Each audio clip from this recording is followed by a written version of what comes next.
Moja babcia, ta co z nami nie mieszkała, ona była bardzo biedną.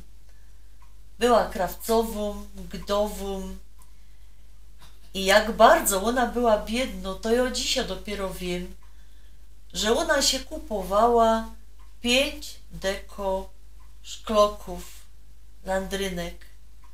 My wnuki, my jej to jeszcze wszystko wyżarli, a ona nam przoła i nawet się za to specjalnie nie gniewała. I wiecie, jo, pierwszy język, jaki znała, to był język śląski. A moja babcia, ona nie znała żadnego innego.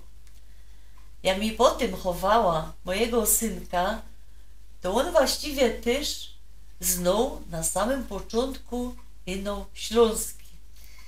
No i z tym to było tak, że mój chłop był górol, nie gorol, no górol. My się tak starali pięknie przy nim godać, a że my z chłopem studierowali, no to właściwie całe te 5-6 dni, bez tydzień, mój synek był pod opieką prababki i dziadków, czyli mojej babki i rodziców. No i kiedyś ich padł do mojej mamy: babcia, kup mi wojoki. Moja mama się zestrachała, bo już był piątek, mieliśmy przyjechać i mu padło: ależ kochanie, tak się nie mówi. To nie są wojoki, tylko żołnierzyki.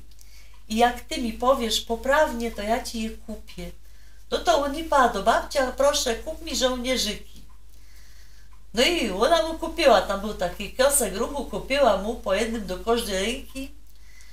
On wyłazi z tego kioska, w jednej ręce ma jednego wojoka, w drugiej drugiego. Tak idzie coraz to wolniej i padł: babcia, to są wojoki. Ale miała wam padać o czym innym. Padała wam, że moja babcia była krawcową, no i bardzo szporobliwą, bo toż tak za bardzo nie miała tych pieniędzy, a apteka była u nas wtedy jedna, w Chorzowie. I ona z tych hajduków do tej apteki łaziła piechty, co by uszporować te 50 groszy na bance. No i chciała się kupić paczka kamelków. Wiecie, co jest kamelki, rumianek.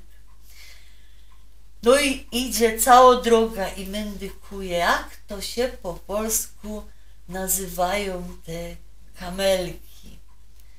I już jest prawie, że przy tej aptece i dalej nie wie. I naraz zobaczyła taką wielką reklamę, wiecie, tych cygaretów. Namalowano była taką wielką kamela, czyli wielbłąd, i pisało kamel. I ona go do Jerunie, nareszcie wiem. No i poszła do tej apteki i padło: dajcie mi pani paczka wielbłądków. I wiecie, że ona jej dała te kamelki, czyli rumianek. Kształcona kobieta,